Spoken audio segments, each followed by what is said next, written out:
Shalom, selamat pagi Jemaat Gereja Betani Albetul Solo Baru yang dikasihi Tuhan.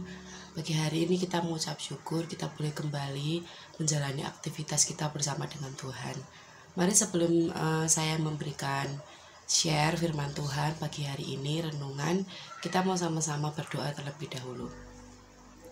Bapa, kami mengucap syukur karena pagi hari ini Kau beri kesempatan setiap kami Tuhan, untuk kami boleh memulai aktivitas kami, untuk kami boleh memulai setiap hari-hari kami bersama dengan Engkau.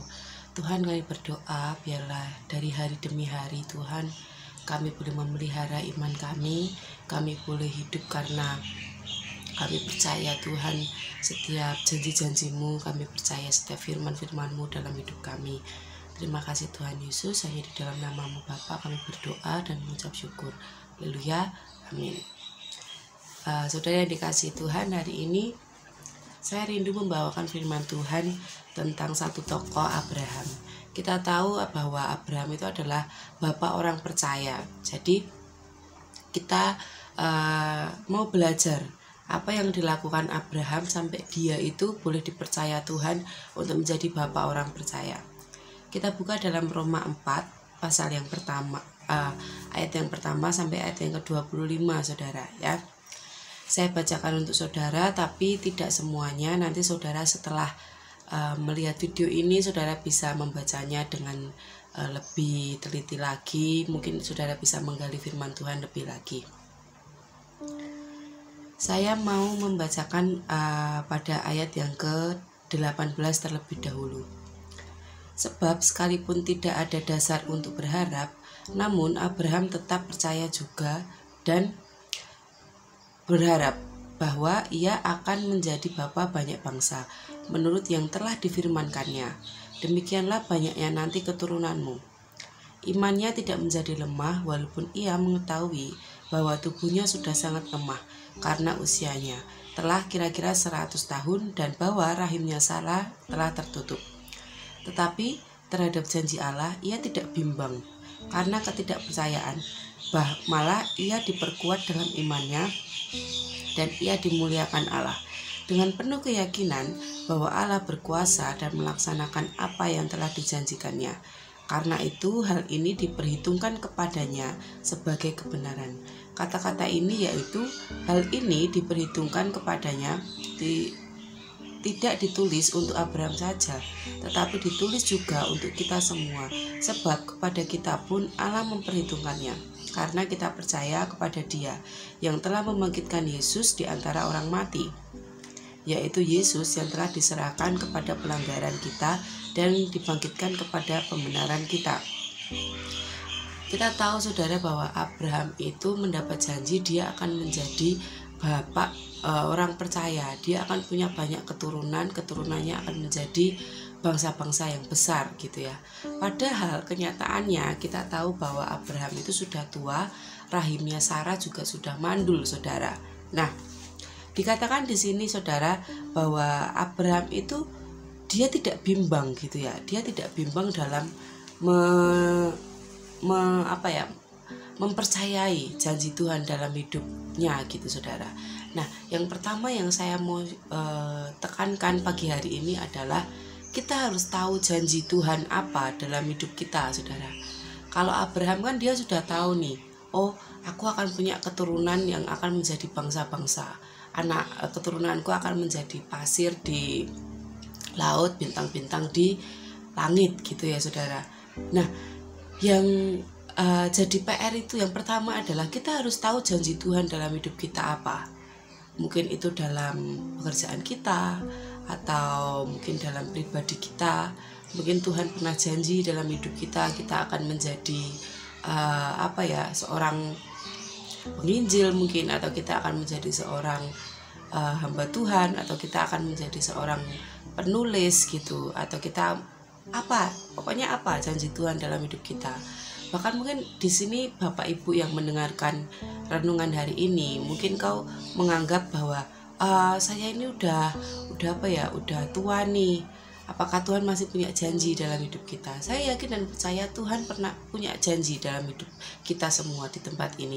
Meskipun kepada mbah-mbah gitu ya, kepada orang-orang yang tua gitu. Tuhan punya janji. Mungkin seperti Abraham ini, dia diberikan janji itu bukan ketika dia masa mudanya, saudara, tapi justru ketika dia itu sudah tua, bahkan ketika dia sudah benar-benar nggak bisa punya anak. Dan di saat itulah Abraham mendapat janji Tuhan. Jadi saudara yang dikasih Tuhan, mari sama-sama kita mau cari tahu apa janji Tuhan dalam hidup kita, supaya hidup kita itu punya tujuan, supaya kita itu, iman kita itu bukan cuma sekedar oh ya aku percaya Tuhan menyelamatkan, itu pasti. Tapi di dalam dunia ini, ketika kita hidup, apa sih yang Tuhan mau untuk kita imani? Apa yang Tuhan mau untuk kita itu perjuangkan, saudara? Mungkin saudara mendapat janji tentang oh aku akan punya usahaku ini akan menjadi berkat untuk orang-orang lain mungkin. Nah, itu yang harus kita imani. Janji Tuhan itu yang harus kita kerjakan dalam hidup kita, saudara. Jadi yang pertama kita harus tahu janji Tuhan apa dalam hidup kita, supaya iman kita itu bukan cuma sekedar oke, aku percaya, tapi tidak spesifik gitu ya. Jadi sama-sama saudara kita hari ini boleh berdoa pribadi sama Tuhan, mungkin kita boleh berdoa puasa untuk mencari tahu janji Tuhan apa dalam hidup kita, saudara. Nah, yang pertama itu, saudara. Yang kedua adalah ayat yang ke-19, imannya tidak menjadi lemah walaupun ia mengetahui bahwa tubuhnya sudah sangat lemah gitu ya. Nah, saat kita sudah tahu janji Tuhan dalam hidup kita, oh aku akan menjadi hamba Tuhan gitu ya. Nah, dalam mengerjakan itu semua, saudara, mungkin kan kita akan mengalami hal-hal yang tidak enak, atau kita mengalami tantangan-tantangan gitu ya. Nah, di saat seperti itu, iman kita tidak boleh lemah. Karena pertama kali kita dapat janji Tuhan, itu pasti berapi-api, pasti menggebu-gebu gitu ya, bersemangat. Nah, tapi ketika kita berjalan, mungkin kita harus sendiri seperti Abraham ketika dia menjalani. Kita tahu bahwa Abraham juga pernah jatuh gitu ya. Dia mencari cara sendiri ketika oh kayaknya aku nggak bisa nih punya anak dari Sarah. Akhirnya dia mencari anak dengan jalannya sendiri, dengan dia punya anak dari gundiknya gitu ya, dari Hagar. Nah, saudara, dalam proses seperti itu bukan berarti saya menyarankan untuk oh nggak apa-apa berbuat kesalahan dulu, tidak, saudara. Tapi dari pembelajaran Abraham ini, saudara, kita harus percaya gitu lah. Ketika dalam kelemahan kita harus menguatkan iman kita. Fisik kita mungkin boleh lemah, tubuh kita mungkin boleh lemah, tapi iman kita tidak boleh lemah, saudara.